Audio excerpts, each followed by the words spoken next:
everybody, what's going on? My name is Klaus and thank you for tuning in. Today we're going to be covering the CWL Week 2 matchup between the Boston Tea Party and CroLegion. Now, CroLegion took the victory 85-83 with a 2.77% spread, and it was a very clutch war, guys. It came down to the last minute. Boston Tea Party was behind, had a huge surge to the end, but just fell a little bit short. So GG to CroLegion, and good luck against Nottingham, I believe. They are coming off a loss to Reddit Elefino, which is actually Boston Tea Party's matchup next week, so I'll be definitely covering that matchup. But anyway, guys, the Boston Tea Party had a rough war as far as Town Hall 9s are concerned. We had a hard time nabbing the CroLegion's Town Hall 9s. Their Town Hall 9 bases were insane, and our 9v9 3-star rating was only 21%. Normally you see 40, 50, 60, even up to 70% rating with these CWL clans. Normally we are ranging into 40s and 50s, but this war we had a hard time. So shout out to CroLegion's base building team because we had a hard time. But our Town Hall 10s, fresh hits, 2-starred all their Town Hall 11s, and had, I think, 10 3-star dips. So that means that our Town Hall 10 game was on top of things and kept us in the running. CroLegion just took the victory. So guys, let's get into the attacks. Some good ones here. I've got a 10v11. Let me see. Here we go. Black Plague versus their number 1 guy, Ngok Kailan. Did my best with that name. But a Town Hall 10, 2-starring a Town Hall 11, guys. And he's coming in with the Gobo. I mean, golems and bowlers. And guys, you can see how he starts it off here. Golem doing some steady tanking. Bowlers, rage spell, and it's going to lock onto a decent percentage, but mainly it's going to be an excellent way to start off the funnel. Look at that army camp bounce destroyed off that top corner there. We got a golem and some bowlers on the right hand. So notice we got one side and then the other.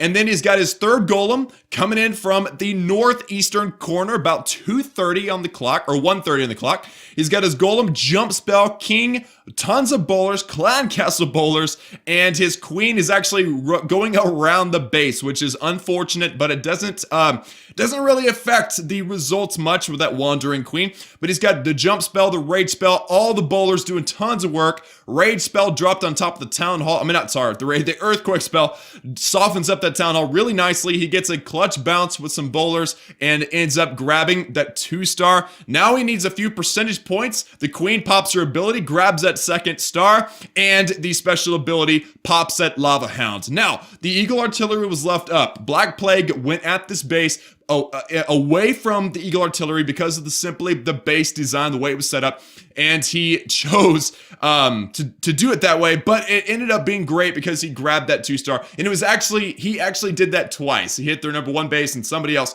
ended up with 2 Town Hall 10 v11 2-stars. Now, moving on, guys, we got several Town Hall 9 3-stars on the other Town Hall 9s. We didn't have any Town Hall 10 on 10 3-stars because we had to dip so much because our Town Hall 9s struggled this war. But Qtek, he was featured in the last Boston Tea Party Week 1 CWL recap. Check it out if you haven't checked that out already. But Qtek had a 6-star war again. So this is 2 times in a row. Qtek has done a very good job with us, and he is bringing the Witch Slap. So you guys have seen this attack before. A whole bunch of witches, some healers behind. You make a good funnel on either corner. This time it was on the bottom and on the left. Then what he's doing, guys, to get his king, his queen, some bowlers, and a P.E.K.K.A. in the core. He's actually jumping them in. Rage spell down there. And, I mean, what can I say? Once you get those bowlers in there with the rage spell, you got his P.E.K.K.A. doing some nice tanking as well as dealing some damage. So the P.E.K.K.A. is a good choice for this witch slap strategy. Giant bomb in the core kind of ruins a couple of his bowlers, but it's no big deal. His king is all the way in. They've taken out the clan castle. Look, notice this, guys. He's got witches still alive on both sides. He's got his P.E.K.K.A. that's stuck behind a wall now. He's got his witch is actually working on the enemy queen. His queen's taking out the X-bow and now targeting the enemy queen. So the enemy queen drops. And now, guys, you mostly have perimeter defenses. His queen is actually in the perfect position to take up that outside cannon that the witches couldn't have hit. And now it's pretty much free reign. I mean, you've got got a couple of air defenses, which could, in theory, ruin the raid, but because of their positioning and the angle in which Qtek came at this base, he was able to get in and wipe out those air defenses and the extra mortar and the final cannon without losing any or very many at all witches, and ended up nabbing that 3-star no problem. His queen actually breaks through, takes out the last air defense, starts working on the gold storage, but that mortar overwhelmed by skeletons, the cannon busy on all the skeletons as well, the witches, the wizards, everybody converging and wiping out that last cannon. Guys, I don't like speeding up those replays because they're so they take some serious patience if you're going to try the witch slap. So shout out to Qtek for that 3-star. And now we're going into They Cummings attack on their number 24. And he's using a queen walk with mass dragon. Now this attack was clutch because if you look, this is one of those base designs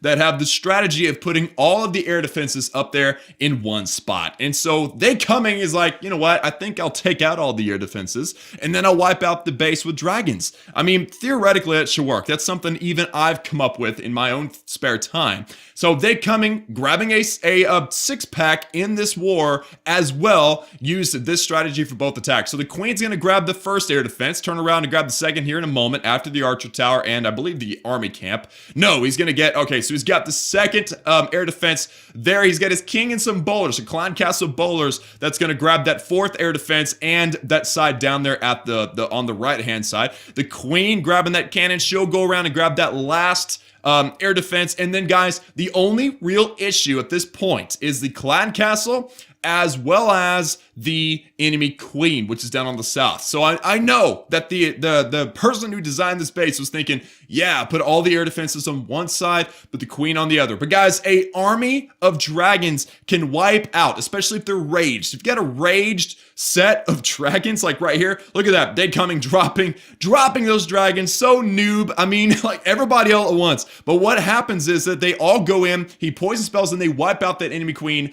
no problem whatsoever. His king did die to that clan castle, but the dragons can handle that clan castle no problem. Then, guys, we've got a decent little funnel set up. The queen and the dragons are going to converge and send all the dragons and the queen into the core. So it's basically, they ring around the rosy. So I'll start up here. They ring around the rosy, they meet in the middle, and then they go right through the middle and wipe it out. So watch this, guys. He's got a couple of rages and a heal spell. He's going to rage spell in the core because there's a Tesla farm. There is an X-bow or two. It's a dangerous place, right? So he rage spells. He heal spells. You don't see a lot of heals on dragons, but it works in his favor. He drops his last balloon that he held onto for that outlying archer tower.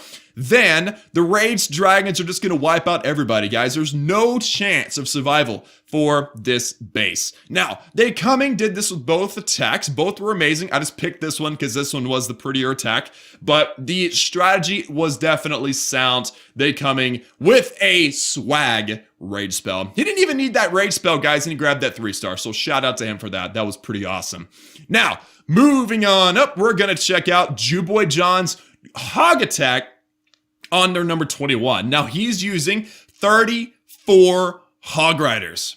34, okay? So you don't see a lot of base or hits like this. We've got another segmented queen, so he's using his baby dragons to set up that funnel. He wants to send in his king and his queen, take out that enemy queen and that clan castle. So the baby dragons also gonna go target the enemy queen, give her a couple of shots. They lure the clan castle, poison spell down. The king is kind of doing all the tanking. The baby dragon's behind. They've already killed the enemy queen. His queen is behind. They're gonna take out that enemy clan castle. He sends in one smart hog to take out that wizard, that bomb tower, and then the hog deployment begins, guys. He's got a couple on this mortar, and then, guys, watch this. Watch this. He's just gonna like pew, just slide his hand up there, deploy some hogs, not all of them, but he holds on to some, and they're going to wipe out this base. Now, heal spell. I would have personally deployed a heal spell probably a little bit earlier than that, but he knows because Hog Riders are not 1.5 times damaged by giant bombs now,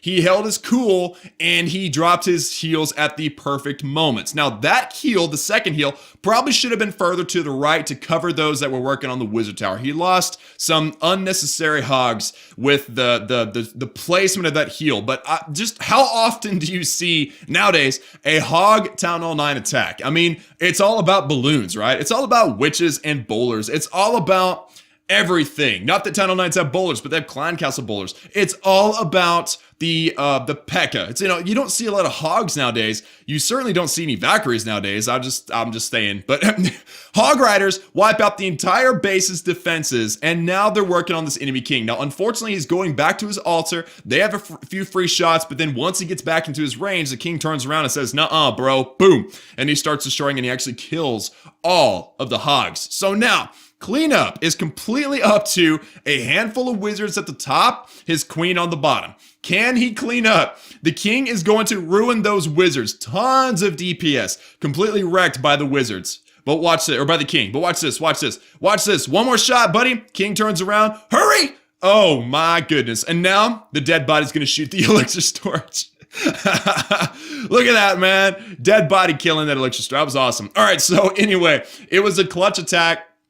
Jew-Boy John actually swags his queen ability and grabs that 3. So I wanted to show you guys that Hog Attack because they're pretty rare. But anyway, moving on, guys, we got No Surrender 1690 with another Witch Slap. I love the strategy. It's super cool. He's starting out with archers on the corner buildings. You do not want to forget those corner buildings. Missing out on a 3-star because of a corner building is probably the worst. I'm just going to have to say it's probably the worst. So he drops a handful of witches on either side. He got a couple of healers on either side as well. His king and his queen, because they've set up a nice and fast funnel for his kill squad. His king, his queen are into the core with that jump spell. Usually Clan Castle bowlers. There you go. And he waits. He delays a little bit for those bowlers because they are able to target stuff over the wall, and it's a little bit hard to predict those bowlers, so he waits a little bit, but they get in very nicely. The funnel is easily set up because those witches that are healed can shoot stuff over the wall, so beautiful stuff. Clan Castle Lava Hounds, no big deal. The queen's gonna target it. The bowlers are doing work. They're in a rage spell, so they're gonna gut the entire core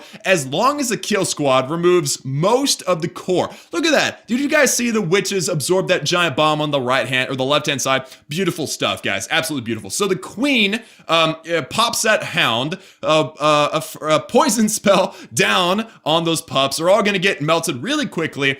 And then the queen's stuck on a wall. So now it's pretty much up to the witches to take out the rest of the base. Now, but notice something. Because the bowlers have such a big bounce, and if they're raged, it only takes a couple of bounces to kill pretty much any building. All of the inside buildings were cleared, and now all the witches and the skeletons and the, I think he's got a couple of wizards, all they need to worry about is some outlier buildings. And because they're healed, guys, he manages to grab that 3-star, no problem. So a well-executed Witch Slap takes patience, but it also takes some know-how. You got to understand how to drop them just right to where stuff stays away from air defenses, and also dropping your jumps, your rages, so that those bowlers and the heroes clear up the entire core. So beautiful attack from No Surrender. Now we're gonna go check out Luke Bradley, guys, against number 30, and he's bringing the good old-fashioned Go La Lo, Go La Loon, Go La Loonian, if you want to include the minions. But guys, this is Old Faithful. I mean, this is the Lalo, like the air attacks right now are like the way Hogs used to be, like how Valkyries used to be. You see Laloon, just the standard staple attack nowadays